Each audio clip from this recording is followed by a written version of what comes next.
Now, after this, after your numericals, you can go through your theory part also. In this theory part, you have your personal income, private income, personal disposable income, national disposable income. As you can see, private income is there. Private income, the income according to private sector. Income कहाँ से आ रही है private sector में, चाहे वो domestic से हो या इंटरनेशनल से हो, जहाँ जहाँ से इनकम आ रही है वो सब ऐड होगा हमारे प्राइवेट इनकम में.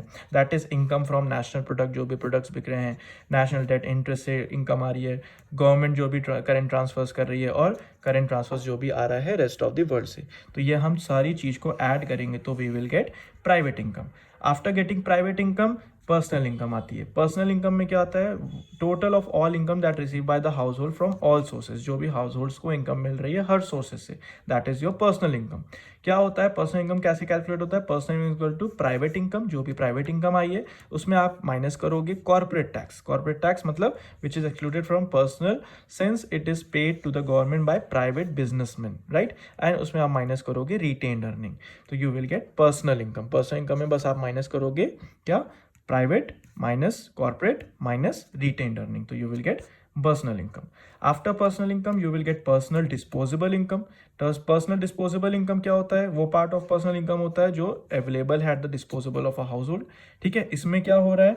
पर्सनल इनकम आ गई, उसमें आपने माइनस कर दिया पर्सनल टैक्सेस, जिसमें आपने माइनस कर दिया मिसलेनियस रिसिप्ट्स ऑफ गवर्नमेंट, जो भी फीस पेनल्टीज टैक्सेस जो भी आपको पे करने पर्सनली, वो आपको सब माइनस करके जो आपकी इनकम बचेगी that is your personal disposable income. After that, you have national disposable income. National disposable income refers to the income that is readily available of disposal of the entire nation. It consists of both factor and transfer income. तो इसको calculate करने के लिए आपको बस add कर देना है नेशनल इनकम जो भी आ रही है plus NIT plus net current transfer from the rest of the world. तो जहाँ जहाँ से जो भी इनकम्स आ रही हैं आपके पास, वो आपका हो जाएगा क्या? National disposable income. After this we have already seen value added methods में, ठीक है, जिसमें आपको प्रिकॉशंस भी करने हैं. प्रिकॉशंस आपके हो जाएंगे जैसे इंटरमीडिएट गुड्स हम ऐड नहीं करेंगे नेशनल इनकम में, जो भी सेकेंड हैंड या परचेज गुड्स हो रहे हैं वो हम ऐड नहीं करेंगे, सेल्फ कंजम्पशन सर्विसेज हम ऐड नहीं करेंगे, सेल्फ कंजम्पशन गुड्स हम ऐड नहीं करेंगे. अंडरस्टूड? तो any 4 points you can cover from the precautions. Okay, now next you have double counting, very very important topic. What is double counting? Now in double counting, a situation in which the value of an output when passing through its production stages is counting more than once. मतलब आप production करते समय एक ही चीज को आप बार बार उसको calculate कर रहे हो, एक बार से ज्यादा उसको कैलकुलेट कर रहे हो, तो उसको बोलते हैं क्या? Double counting. अब इसको हम एग्जाम्पल से देख सकते हैं. जैसे फार्मर ने प्रोड्यूस किया wheat in his fields and sell its for 200 to a flour mill. ठीक है, तो फार्मर ने वीट प्रोड्यूस किया, तो उसके लिए वीट क्या हो गया? 200 रुपए का उसके लिए वो फाइनल प्रोडक्ट हो गया, और उसने बेच दिया किसको? मिलर को.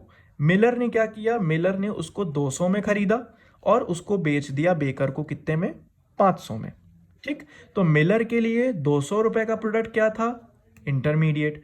कन्वर्ट कर दिया फ्लावर में और उसको बेच दिया 500 में वैल्यू ऐड करके 300 की, तो वो क्या हो गया? उसके लिए 500 का प्रोडक्ट फाइनल प्रोडक्ट हो गया, राइट. अब बेकर ने उससे खरीदा और उसने क्या किया? बिस्किट्स में उसने कन्वर्ट कर दिया and sell them to the customers. अब कस्टमर्स के लिए वो क्या हो गया? वो फाइनल प्रोडक्ट हो गया. बेकर ने उसको प्रिपेयर किया और उसको बिस्किट्स में कन्वर्ट किया, जिसको उसने बेच दिया 700 का. मतलब जो चीज़ 200 की थी प्रोडक्ट, उसको फाइनल प्रोडक्ट जो बिक रहा है वैल्यू ऐड करके वो बिक रहा है कितने में? 700 का, राइट. तो for farmer wheat final product था 200 का, उसने बेचा था. He has not spend any intermediate cost. तो वैल्यू एडेड उसकी कितनी थी? कुछ भी वैल्यू ऐड नहीं थी, उसने पूरा पूरा सिर्फ 200 ऐड किया था. मिलर के लिए उसने फ्लावर कन्वर्ट किया था, फ्लावर में कन्वर्ट किया था, ठीक है, और उसने 500 का बेच दिया, जिसमें से उसने क्या किया? 200 का खरीदा और 300 की उसने वैल्यू ऐड करी और उसने 500 का गुड्स बेच दिया. फिर बेकर ने उसको क्या किया था? फाइनल प्रोडक्ट था उसके लिए 700 का, और उसने 500 से खरीद करके उसने 200 रुपए ऐड किया, ठीक है, वैल्यू ऐड करके उसने 700 में बेच दी. ठीक है, अब इसमें क्या हो रहा है? By adding the value of output of the farmer, Miller and baker. अब उनकी वैल्यूज कितनी कितनी ऐड थी? फार्मर की वैल्यू थी 200 ऐड करी थी, मिलर ने 500 ऐड करी थी, और बेकर ने 700, जिसका टोटल आता है आपका 1400. ठीक है, तो 1400 क्या हो रहा है?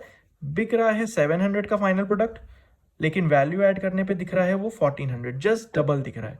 तो that is your double counting.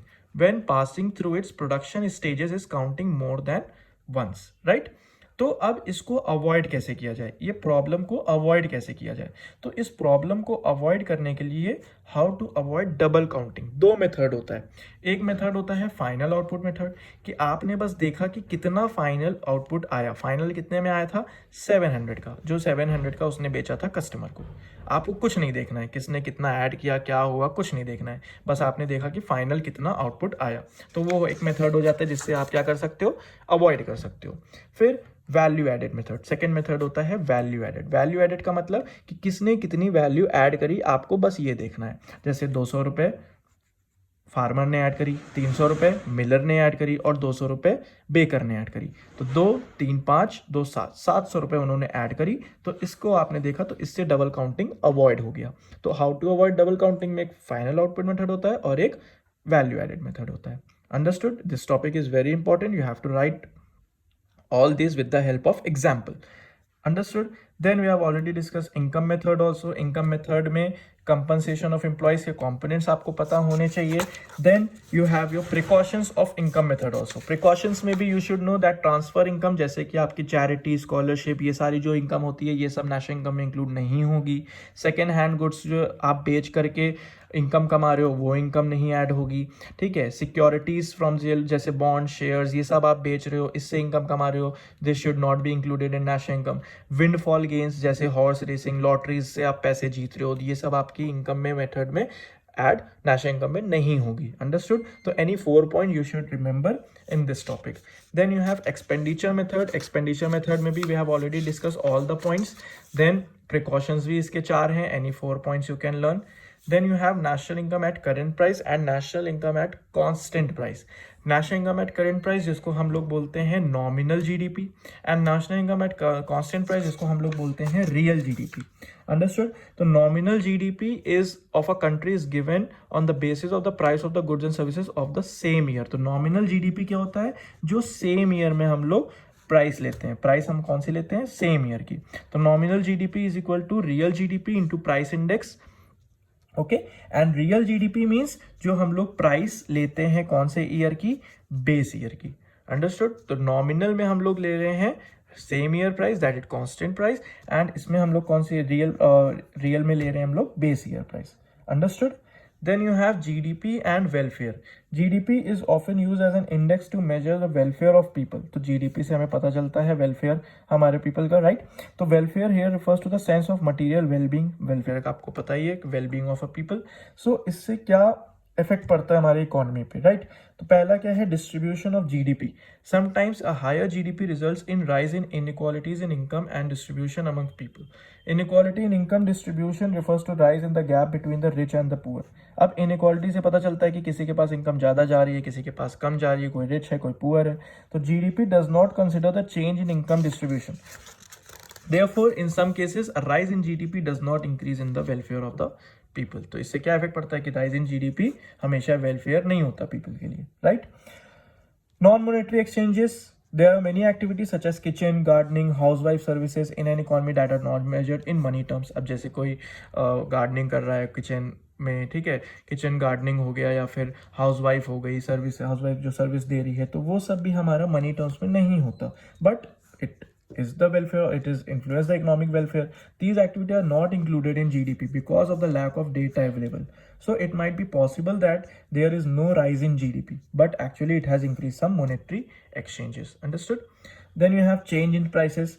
Sometimes the GDP of an economy increases because of the increase in price of the goods and services. कभी कभी होता है कि हमारी इकोनॉमी इंक्रीज करती है, क्यों? क्योंकि प्राइस भी इंक्रीज करता है गुड्स का, but not because of the rise in physical output. In these cases GDP taken as an index measure welfare is not reliable. ठीक है, तो 3 points are enough. Then you have GDP deflator. GDP deflator shows the ratio of nominal and real, right? So it shows that nominal GDP upon real GDP into 100, so you will get GDP deflator. Understood? So these are the topics which you have to cover for national income theory.